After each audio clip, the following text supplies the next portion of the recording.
नमस्कार। आज वैशाख कृष्ण चतुर्दशी शके 1935 सादर करत आहोत ठाणे वार्ता। ठळक घडामोडी।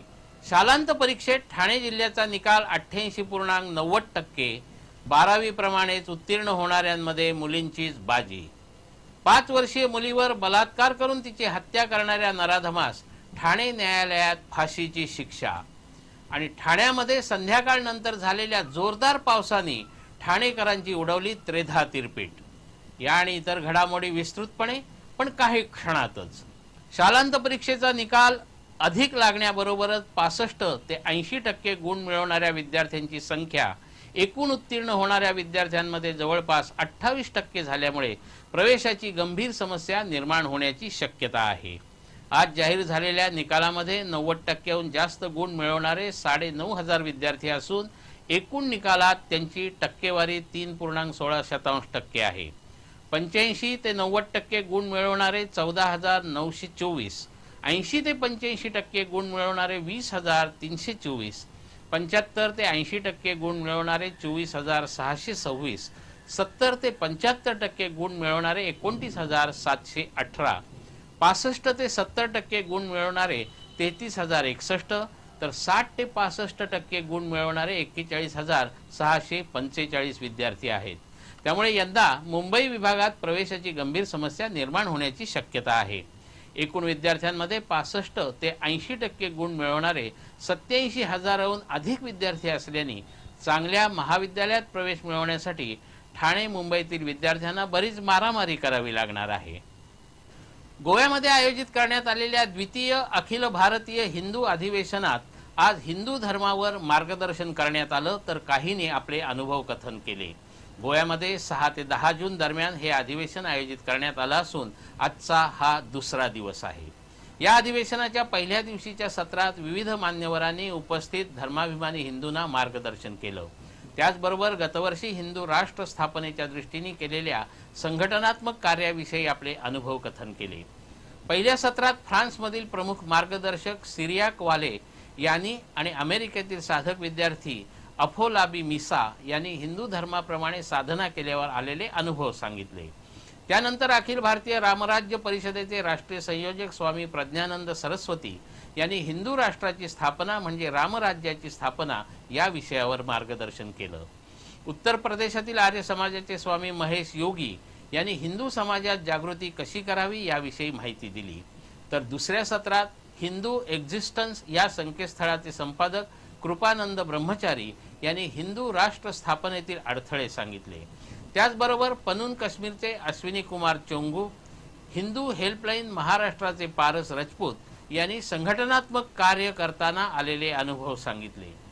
यावेळी धर्मनिष्ठ राज्यकर्त्यांना निवडून आणण्याचं आवाहन मलेशियातील धर्मगुरू स्वामी कुमारानंद यांनी केलं। अखिल भारतीय हिंदू अधिवेशनाच्या दुसऱ्या दिवशी विदेशी हिंदूंची स्थिती आणि त्यावरील उपाय या विषयावर ते बोलत होते। विदेशातील हिंदूंसाठी भारतातील हिंदूंनी कृतिशील झालं पाहिजे अशी मागणीही त्यांनी यावेळी केली। तर बांगलादेशातील हिंदूंची स्थिती दृकश्राव्य माध्यमातून बांगलादेशच्या अल्पसंख्याक विभागाच्या रवींद्र घोष यांनी यावेळी दिली। ठाण्यातील मेट्रो प्रकल्पाला केंद्र शासनानं लवकरात लवकर मंजुरी देऊन एकूण खर्चाच्या 20% अनुदान त्वरित द्यावं अशी मागणी शिवसेनेचे आमदार प्रताप सरनाईक यांनी केली आहे। प्रताप सरनाईक यांनी दिल्लीमध्ये नगरविकास मंत्री कमलनाथ यांना दिलेल्या एका निवेदनात ही मागणी केली आहे। मुंबई आणि पिंपरी चिंचवड मेट्रो प्रकल्पाला ज्याप्रमाणे मंजुरी दिली त्याचप्रमाणे ठाण्यातील मेट्रो प्रकल्पाला मंजुरी देऊन मेट्रो प्रकल्पाच्या कामास सुरुवात करावी अशी मागणी सरनाईक यांनी या निवेदनातून केली आहे। हा प्रकल्प सुरू व्हावा म्हणून सरनाईक यांनी दिल्लीत महाराष्ट्रातील इतर नेत्यांच्याही भेटी घेतल्या। केंद्रीय गृहमंत्री सुशीलकुमार शिंदे यांचीही सरनाईक यांनी भेट घेतली। त्यावेळी कमलनाथ यांच्याशी चर्चा करून ठाणेकरांचा हा प्रश्न लवकरात लवकर सोडवण्याचं आश्वासन शिंदे यांनी त्यांना दिलं। केंद्रीय कृषी मंत्री शरद पवार यांचीही त्यांनी भेट घेतली। पवार यांनी या संदर्भातील माहिती घेऊन या प्रकल्पाला मंजुरी मिळावी यासाठी केंद्रीय नगरविकास मंत्री कमलनाथ यांच्याबरोबर चर्चा करण्याचं आश्वासन दिलं। या भेटीगाठींमुळे मेट्रो प्रकल्पाला गती मिळेल असा आशावाद सरनाईक यांनी व्यक्त केला आहे। प्रादेशिक आपत्ती व्यवस्थापन कक्षातर्फे ठाणे महापालिकेतील अधिकारी कर्मचाऱ्यांसाठी 2 दिवसीय प्रथमोपचार प्रशिक्षण वर्गाचं आयोजन करण्यात आलं होतं। प्रशिक्षण आणि क्षमता वृद्धीच्या अनुषंगाने या प्रशिक्षण वर्गाचं आयोजन करण्यात आलं होतं। सेंट जॉन ॲम्ब्युलन्स असोसिएशनच्या ठाणे शाखेतर्फे प्रशिक्षण घेतलेल्या प्रशिक्षणार्थींना प्रमाणपत्र देण्यात येणार आहेत। अपघात होणारा रक्तस्राव कसा थांबवावा, हाड मोडला असेल तर ते कसं बांधावं, शॉक लागल्यास तातडीने कोणते उपचार करावे, भाजल्यावर काय करावं, बेशुद्ध झालेल्या माणसाला किंवा पाण्यात बुडालेल्या माणसाला शुद्धीवर कसं आणावं, जखमांवर वेगवेगळ्या आकाराची बँडेजेस कशी बांधावीत, कृत्रिम श्वासोच्छ्वास कसा द्यावा, हृदयविकाराचा झटका आल्यास तात्काळ काय उपाययोजना करावी, अशा विविध विषयांवर मुंब्रा आरोग्य केंद्रातील डॉक्टर रघुनंदन निकम यांनी पालिका कर्मचाऱ्यांना हे प्रशिक्षण दिलं। साप दिसला की सर्वसामान्य माणसाला धडकी भरते, पण ठाण्यातील लोकमान्य नगर परिसरात राहणाऱ्या श्रुती कदमची मात्र गोष्टच वेगळी आहे। चाळीमध्ये खेळत असताना एक छोटा साप श्रुती कदम आणि तिच्या मित्रांना दिसला। इतर सर्वांनी हा छोटा साप पाहून धूम ठोकली, पण श्रुतीने मात्र हा साप शिताफीने पकडला आणि सराईतपणे हाताळलाही। नानेटी जातीचा हा साप होता। हा साप विषारी नसला तरी तिच्यासारख्या लहान मुलीने या वयातही हा साप हाताळण्याची हिंमत दाखवली, याबद्दल तिचं या परिसरात कौतुक होत आहे।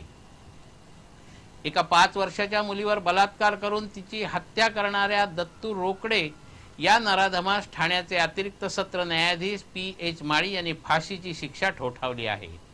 22 जानेवारी 2013ला ही 5 वर्षीय मुलगी आपल्या घराजवळील पटांगणात खेळत होती। तिचे आई वडील हे कामाला गेले होते।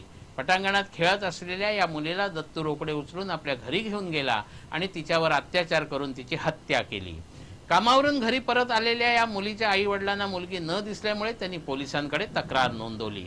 या घटनेच्या दुसऱ्या दिवशी मुलीची शोधाशोध करून रात्री 2:30च्या सुमारास मुलीचे पालक घरी आले असता घराच्या दारासमोरच या मुलीचा अंगावर कोणतेही कपडे नसलेला मृतदेह त्यांना दिसला। दत्तू रोकडेने या मुलीवर बलात्कार केला आणि तिची गळा दाबून हत्या केली। यानंतर तिचा मृतदेह पोत्यात भरला आणि कचऱ्यात टाकून दिला, पण नंतर रात्री पुन्हा 2च्या सुमारास दत्तू रोकडेने हा मृतदेह कचऱ्यातून बाहेर काढून तिच्या घराच्या दारासमोर टाकला, असं सहाय्यक पोलीस निरीक्षक पुष्पा चव्हाण डिघे यांनी न्यायालयाला सांगितलं। या प्रकरणी न्यायालयाने 27 साक्षीदार तपासले आणि अवघ्या 5 महिन्यात या प्रकरणी निकाल दिला। न्यायालयाने परिस्थितीजन्य पुरावे आणि दत्तू रोकडेच्या पत्नीच्या जबाबाच्या आधारे दत्तू रोकडेला फाशीची शिक्षा ठोठावली। या प्रकरणी फिर्यादी पक्षातर्फे सहाय्यक सरकारी वकील संगीता फड यांनी काम पाहिलं। ठाणे न्यायालयात अवघ्या महिन्याभरात फाशीची शिक्षा ठोठावण्याचा हा दुसरा प्रकार आहे। यापूर्वी 8 वर्षीय मुलीवर बलात्कार करून तिची हत्या करणाऱ्या शेखर गुप्ता या युवकाला न्यायमूर्ती ए सईद यांनी फाशीची शिक्षा ठोठावली होती। शीळफाटा इमारत दुर्घटना प्रकरणातील 2 मुख्य आरोपींनी 60 दिवसात आरोपपत्र सादर न केल्यामुळे जामीन देण्याची मागणी विशेष न्यायालयाचे न्यायाधीश के.आर. वारियर यांच्याकडे केली आहे। शीळफाटा इमारत दुर्घटना प्रकरणात 74 जणांचा बळी गेला होता। या प्रकरणी या इमारतीचे बांधकाम व्यावसायिक सलीम शेख आणि जमील कुरेशी यांच्यासह 22 जणांना अटक करण्यात आली होती। सलीम शेख आणि जमील कुरेशी यांच्यातर्फे बाजू मांडणाऱ्या मजीद मेनन यांनी न्यायालयापुढे ही मागणी केली आहे। या दोघांना 6 एप्रिलला अटक करण्यात आली होती। या दोघांना अटक करून 60 दिवस उलटले आहेत, त्यामुळे 60 दिवसानंतरही आरोपपत्र दाखल न झाल्यामुळे हे दोघं जामीन मिळवण्यासाठी पात्र आहेत, असा दावा मेनन यांनी न्यायालयात केला। न्यायालयाने या प्रकरणी सरकारी वकील हेमलता देशमुख यांना आपलं म्हणणं मांडण्याचे आदेश दिले आहेत। आता न्यायालय या प्रकरणी काय निर्णय देते याकडे सर्वांचं लक्ष लागून राहिलं असून या दोघांच्या निर्णयाचा परिणाम इतर आरोपींवर होणार आहे। ठाण्यामध्ये संध्याकाळनंतर झालेल्या जोरदार पावसाने ठाणेकरांची त्रेधा तिरपीट उडवली। दुपारनंतर वातावरण ढगाळ होतं, त्यामुळे पावसाची शक्यता दिसत होती। साधारणतः 5:45च्या सुमारास ढगांच्या गडगडाटासह विजांच्या कडकडाटात पावसाने जोरदार हजेरी लावली। सकाळी कामावर गेलेल्या चाकरमान्यांना पावसाने भिजवून चिंब केलं। सकाळी कडकडीत ऊन असल्यामुळे चाकरमान्यांनी छत्र्या सोबत नेलेल्या दिसत नव्हत्या, पण संध्याकाळी घरी येताना मात्र पावसाच्या अचानक झालेल्या आगमनामुळे चाकरमान्यांबरोबरच सर्वसामान्यांची त्रेधा तिरपीट उडाली। 10वीचा निकाल आज असल्यामुळे अनेक पालक पेढे खरेदीसाठी बाहेर पडले होते, पण या पावसाने त्यांनाही भिजवून टाकलं। रस्ते सुनसान झाले होते। जो तो पावसापासून वाचण्यासाठी आडोसा शोधत होता। जवळपास अर्धा-पाऊण तास पाऊस नुसता कोसळत होता। आपण येत असल्याची पावसाने जणू सलामीच दिल्याचं दिसत होतं। मात्र या पावसामुळे हवेत सुखद गारवा निर्माण झाला. गेल्या काही दिवसापासून तीव्र उष्म्यामुळे हैराण झालेल्या ठाणेकरांना पावसाने हवा हवासा सुखद गारवा दिला.